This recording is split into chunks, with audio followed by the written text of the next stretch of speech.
One तुम लोग बात करने वाले हैं जेई मेंस 2025 के बारे में। जो आपका जो यहाँ से जो सो 25 दिन एक तरह से बच गया जेई मेंस का जो सो फर्स्ट अटैम्प्ट होने में, ठीक है। जनवरी का अटैम्प्ट होने में जो सो मात्र आपका 25 डेज बच गया। तो इसमें जो सो आप यहाँ पे जो सो 3 कैटेगरी के बच्चे जो सो यहाँ पे लाइज हो रहे होंगे।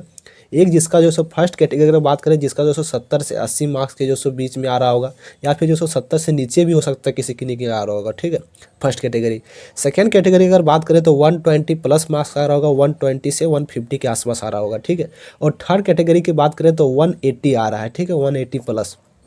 तो आज बात करेंगे कि क्या क्या आखिर इस 25 दिन में हम करें मैक्सिमम, जो सो पूरा किस तरह रिवीजन करें, क्या जो सो किस तरह चैप्टर उसमें और ऐड करें, ताकि जो सो लास्ट के 25वां दिन तक मेरा जो सो एक तैयारी जो सो मैक्सिमम लेवल तक मेरा हो जाए, ठीक है।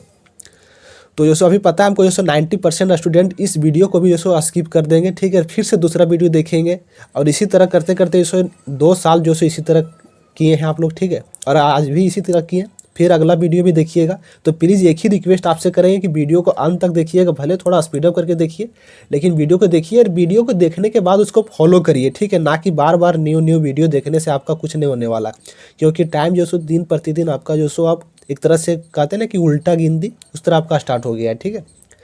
तो आपका जो सो टाइम बचा नहीं है, ठीक है। तो इस लास्ट 25 डेज में आखिर क्या करें आप, ठीक है। तो सबसे पहला अगर बात करें तो रिवीजन भी किस तरह करेंगे, ठीक है, उसके बारे में बताएंगे।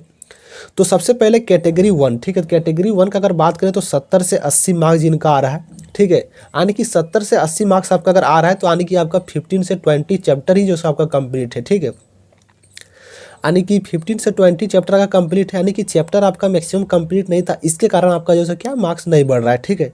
तो इस 25 दिन में आपको क्या करना है कि जो सो देखिए कम से कम 1.5 यानी कि 1.5 डेज में कम से कम एक चैप्टर को आपको कंप्लीट करना है, ठीक है। और आपको ये टोटल जो चैप्टर है आपको जो सो मतलब कि जो आप बेच लिए उससे अब कंप्लीट हो सकता है, तो मे भी नहीं कर पाइएगा, ठीक है। तो आपको जो सो ध्यान देना है वन शॉट पे, ठीक है। तो वन शॉट पे अगर ध्यान देते हैं तो उससे जो सो आप चैप्टर कंप्लीट कर लीजिएगा। या फिर जो सो कौन कौन सा चैप्टर का कौन सा टॉपिक पढ़े ताकि वही टॉपिक से क्वेश्चन पूछें, तो वीडियो में प्रीवियस में बनाए, डिस्क्रिप्शन में लिंक दे देगा, वहाँ से आप चेकआउट कर लीजिएगा, ठीक है। तो जो सो 1.5 डेज जो सो प्रत्येक दिन जो सो एक चैप्टर उठाइए 25 डेज में, और जो सो 30 से 35 चैप्टर आपका जो सो लास्ट 25 दिन में आपका लगभग कंप्लीट हो जाएगा। बट रिवीजन कैसे करना है वो भी आपको थोड़ा ध्यान रखना है। तो रिवीजन का अगर बात करें यहाँ पे, तो रिवीजन आपको जो है सो रिवाइज एवरी डे, यानी कि जो भी आप पहले जो पढ़े हैं 15 से 20 चैप्टर जो भी आपका कंप्लीट आप जो पहले किए हैं, ठीक है, उसको पहले आप रिवीजन करिए, ठीक है। जैसे मान लीजिए यहाँ केमिस्ट्री का एक चैप्टर उठाएं, एक फिजिक्स का उठाएं, एक मैथ का उठाएं, ठीक है। तो ये 3 जो चैप्टर उठाएं, तो 3 चैप्टर पढ़ने से पहले इसका प्रीवियस जो आपका 15 से 20 चैप्टर आपका जो कंप्लीट है, ठीक है, 15 से 20 चैप्टर जो आपका कंप्लीट है, इसको आपको पहले ध्यान देना है, ठीक है। उसके बाद इसको रिवाइज करना है पूरा, ठीक है। उसके बाद आपको जो सो न्यू चैप्टर में जो सो करना है, मतलब जंप मारना है, ठीक है। तो देख सकते हैं revise every day previous chapter completed then starting new chapter, ठीक है। पहले आपको जो सो प्रीवियस कंप्लीट करना है, जो 15 से 20 चैप्टर आपका कंप्लीट हो गया उसको पहले आपको ध्यान रखना है, ठीक है। तो उसको कंप्लीट होने के बाद आपको जो सो केमिस्ट्री फिजिक्स मैथ पे आपको जो सो ध्यान देना है यहाँ पे, ठीक है। जैसे मान लीजिए कि एक फिर जो सो आप केमिस्ट्री का पढ़ लिए, फिजिक्स का एक पढ़ें और एक मैथ का पढ़ें, फिर जो सो ये सब तीनों चैप्टर का जो सो फिर आपको रिवीजन करना है प्लस प्रीवियस जो थोड़ा, ठीक है। तो ये क्या होता है कि मान लीजिए कि अगर आप जो सो आप मैथ का जो सो बायनोमियल थ्योरम का चैप्टर पढ़ें, ठीक है, तो अगला जब 3 या 2 दिन बाद अगर उठाइएगा तो आपको जितना मेहनत आज लगा उससे आधा मेहनत जो सो उसका नेक्स्ट आपको लगेगा रिवाइज करने में, ठीक है। क्योंकि अगर अच्छा से अगर रिवाइज करेंगे तो आपको उतना से जो सो काफ़ी जो सो कम समय में आपका जो सो रिवीजन ज़्यादा अच्छा तरीका से हो जाएगा, ठीक है।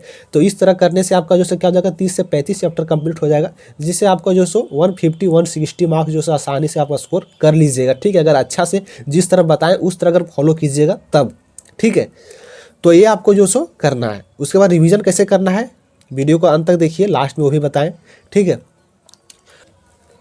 तो अब बात करते हैं कैटेगरी सेकेंड, ठीक है। तो कैटेगरी सेकेंड का अगर बात करें हम यहाँ पे, तो कैटेगरी सेकेंड में जो सो यहाँ पे जो सो जिसका जो सो मार्क्स 120 प्लस आ रहा होगा, ठीक है, 120 प्लस जो मार्क्स आ रहा है, यानी कि आपका जो सो यहाँ पे अच्छा खासा यहाँ पे आपका चैप्टर कंप्लीट है, ठीक है। एटलीस्ट कम से कम जो सो आपका 25 से 30 चैप्टर जो सो आपका यहाँ पे कंप्लीट है, ठीक है। और जो सो कुछ रिवीजन के कारण जो आपका जो सो 120 मार्क्स जो आपका जो सो यहाँ पे रुक गया 120 में।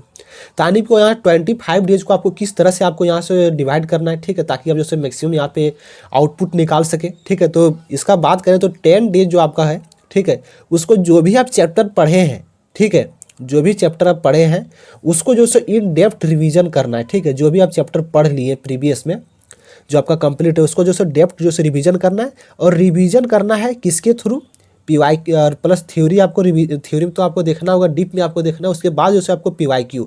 ये अगर इस तरह अगर करते हैं एक चैप्टर में एटलीस्ट कम से कम PYQ जो है 60 से अभी जो है जिस तरह आपका टाइम है कम से कम जो है 70 से 80 PYQ लगाइए, ठीक है। अगर आपको थोड़ा अगर काम टाइम अगर कम है तो 50 से 60 क्वेश्चन तो एटलीस्ट कम से कम लगाना ही होगा आपको, ठीक है। तब आपको जो एक सेटिस्फैक्शन लेवल आपको मिलेगा और कॉन्फिडेंस आएगा। जब तक कॉन्फिडेंस नहीं आएगा तब तक जो है कुछ भी नहीं हो सकता है, ठीक है। उसके बाद अगर बात करें तो जो सो आपका लास्ट बच जाता है 10 दिन इधर हो गया रिवीजन। उसके बाद जो सो 15 डेज आपका बच जाता है इधर, ठीक है। तो 15 डेज आपका जो बच जाता है उसमें से 12 डेज और 3 डेज आप इधर फिर डिवाइड कर दीजिए। तो 12 दिन आपको क्या करना है, ओनली थ्योरी। और थ्योरी किस आपको पूरा थ्योरी आपको यहाँ पे नहीं करना है, ठीक है। वो थ्योरी हल्का फुल्का पढ़िए। उसके बाद जो आप शॉर्ट नोट्स जो बनाए होंगे, ठीक है, शॉर्ट्स नोट्स जो बनाए होंगे आप जो किसी भी चैप्टर का, जैसे हो गया काइनेमेटिक्स हो गया, केमिस्ट्री का हो गया, पीरियोडिक टेबल हो गया, उसका जो शॉर्ट नोट्स जो बनाए आप, ठीक है, या फिर जो फार्मूला का जो होता है एक तरह से फ्लैश कार्ड वगैरह, वो सब से आप जो सो क्या करिए, शॉर्ट नोट्स वगैरह फार्मूला या फिर फार्मूला नोट्स वगैरह आप रिवाइज कीजिए, ठीक है। उसके बाद एक मॉक टेस्ट कम से कम रोज दीजिए। 12 दिन में आप कम से कम 12 मॉक टेस्ट आपको देना है, ठीक है। और इस मॉक टेस्ट को देने का सबसे बड़ा फायदा तब होगा आपको जब उसको एनालाइज करिएगा, ठीक है। यानी कि कहाँ गलती हुआ उसको जब तक आप नहीं पकड़िएगा तब तक आपको ये सब मॉक टेस्ट देने का कोई भी फायदा आपको नहीं होगा, ठीक है। तो मॉक टेस्ट आप जरूर दीजिए और मॉक टेस्ट देने के बाद उसको एनालाइज कीजिए, ठीक है। और हम थोड़ा मगर अच्छा से अगर बताएं तो पहले मॉक टेस्ट दीजिए, ठीक है। जैसे मान लीजिए आज पूरा रिवीजन किए, उसके बाद जो सो कल मॉक टेस्ट दिए, ठीक है, या फिर तो उसके बाद जो सब मॉक टेस्ट देने के बाद फिर जो आपका गलती हो गया उस गलती के थ्रू आप फिर जो सब रिवाइज करिए, ठीक है। तो उससे जो सीखिएगा ना, 12 मॉक टेस्ट दीजिएगा तो आपको एक तरह से पूरा चैप्टर पूरा आपको जो सो सिलेबस आपका जो सो रिवाइज हो जाएगा एक तरह से, ठीक है। जो भी जहाँ भी हम गलती करते हैं तो जो गलती जो क्वेश्चन जो आपका गलत हो जा रहा है उस क्वेश्चन के थ्रू उस चैप्टर में जाइए, उस टॉपिक में जाइए, उस टॉपिक का जो सो रिवाइज करिए, ठीक है। इससे क्या हो जाएगा कि आपका जो सो 10 से 12 जैसे मान लीजिए किसी भी चैप्टर में अगर मैट्रिक्स में हो गया तो एडजॉइंट का आपका सवाल नहीं बन रहा है, ठीक है। तो एडजॉइंट का जो सो थी आप क्लास नोट्स वगैरह उठाइए या फिर शॉर्ट नोट्स वगैरह उठाइए। उसके बाद उससे जो टॉपिक का क्वेश्चन आपका मॉक टेस्ट में नहीं बना उस टॉपिक को उठाइए और वहाँ से जाके जो सो उस टॉपिक का एटलीस्ट कम से कम 2 से 3 क्वेश्चन जो सो आप सॉल्व करिए, ठीक है। और वहाँ से सॉल्व करने के बाद जो सो अगला जब मॉक टेस्ट हो तो ये ध्यान रखिए कि इस टाइप का इस टॉपिक का अगर क्वेश्चन आए तो गलत ना हो, ठीक है।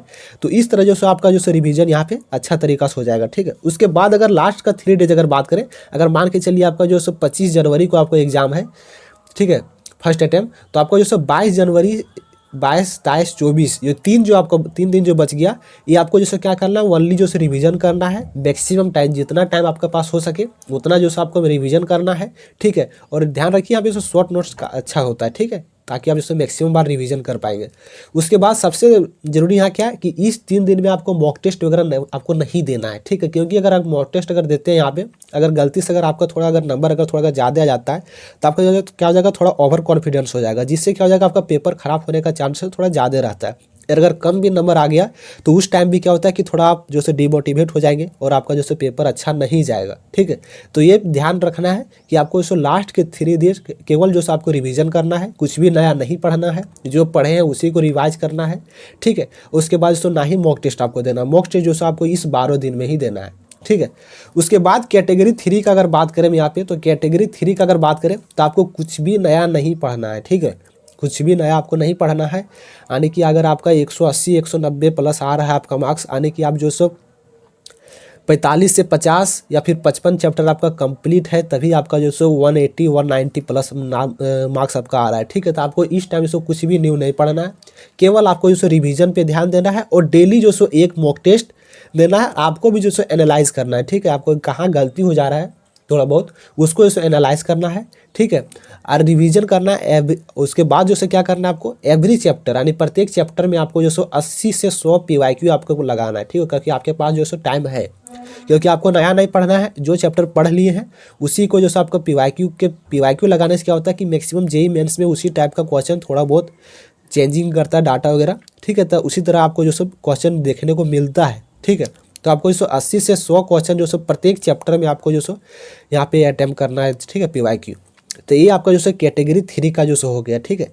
तो इस तरह का रिविजन वगैरह करते हैं आप, ठीक है, काफ़ी आपको बेनिफिट होगा, ठीक है। तो यही था। अगर आप लोग अगर वीडियो अगर पसंद आए तो वीडियो को लाइक कर दीजिएगा, चैनल पर नहीं सब्सक्राइब कर दीजिएगा, और कुछ भी अगर डाउट होता तो कमेंट जरूर पूछिएगा, वहाँ बताने का हम कोशिश करेंगे। तो मिलते हैं अगले वीडियो में। Thanks for watching, bye.